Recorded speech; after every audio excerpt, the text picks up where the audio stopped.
दुख में सुमिरन सब करें, सुख में करे न कोय। बड़ी पुरानी बात कही गई है। जो सुख में सुमिरन करे तो दुख काहे को होए।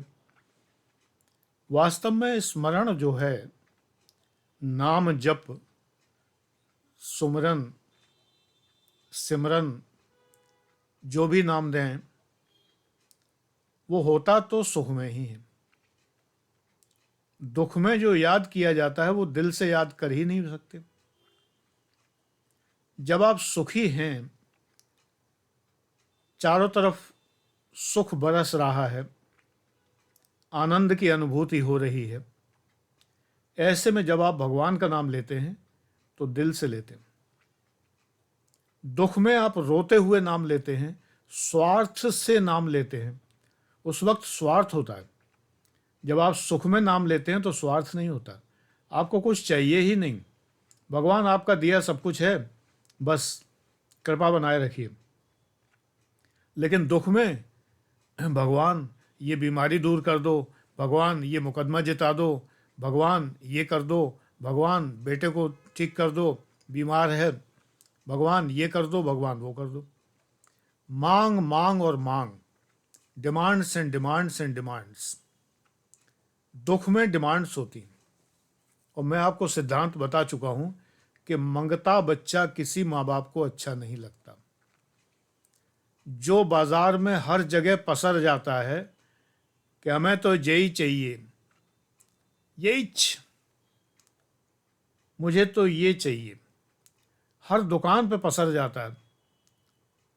मैंने एक बार देखा, एक कोल्ड ड्रिंक्स वगैरह की दुकान थी, तो एक बच्चा आधा लीटर की बोतल मुंह में लगाए हुए पी रहा था, छोटा बच्चा था, बर्गर भी लिए था हाथ में। मुझे आश्चर्य था कि न तो ये पूरा बर्गर खा सकता है, न ये आधा लीटर का कोल्ड ड्रिंक पी सकता है, लेकिन जिद थी और माँ बाप उसको मान रहे थे, यानी दूसरे शब्दों में बिगाड़ रहे थे। भाई छोटा बच्चा था, आजकल तो 150 ml की बोतल भी आती है, 150 ml की कोक वगैरह फ्रूटी सभी आती हैं। 500 ml वो बच्चा कहाँ से पी लेगा। तो माँ बाप ऐसे बच्चों को पसंद तो नहीं करते, लेकिन अब बच्चे हैं, मजबूरी है, झेलते हैं। ऐसे ईश्वर फिर आपको झेलता है जब आप मांगते ही रहते हैं। तो मेरी बात आप लोग याद रखें, जब आप परम सुखी हों तो ईश्वर को धन्यवाद करिए, स्मरण करिए, और ये भी मत कहिए कि ईश्वर मैं सुखी हूं, आपने सब दिया है, ऐसा ही बनाए रखें। ये भी ना कहिए। ये कहिए कि हे ईश्वर, आपका दिया सब कुछ है,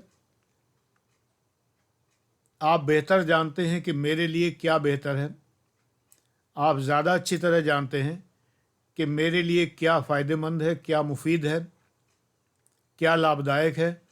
मेरे हित में जो हो वो आप करिए, मैं आपका शरणागत हूँ। जेहि विधि नाथ होय हित मोरा, करहु सो बेग दास मैं तोरा। बस सुख में स्मरण जरूर करिए, तो दुख में करने की जरूरत नहीं पड़ेगी। ये बात संत लोग पहले ही कह गए, मैं कौन होता हूं कहने वाला।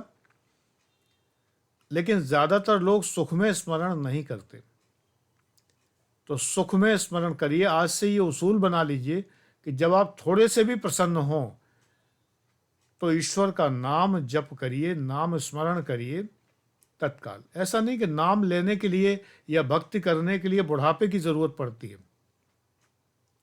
जवानी में ही शुरू कर दीजिए।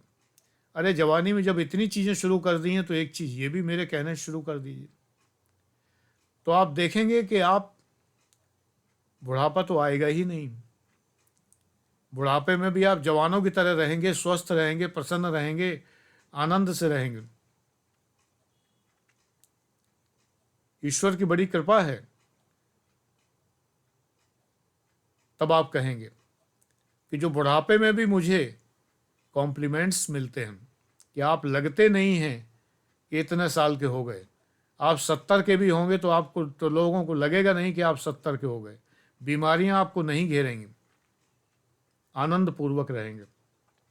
सुख में स्मरण करना शुरू कर दीजिए। ये सूत्र याद करिए, इसमें बहुत कुछ करना नहीं है। जब आप प्रसन्न हों, जब आप आनंद अनुभव करें, सुख अनुभव करें, इंद्रियों का सुख होता है, आत्मा का आनंद होता है।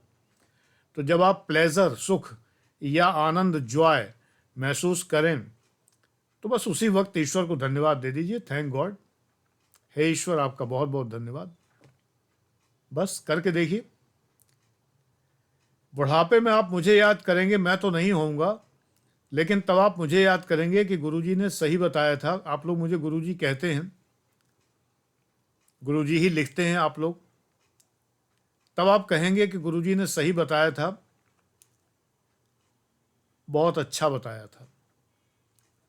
आज मैं इस उम्र में भी जवानों की तरह निरोग हूं,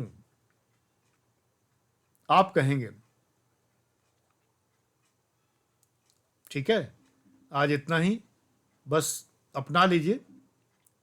इसमें कुछ नहीं जाता, इसमें कोई घाटा नहीं है, फायदा ही फायदा है।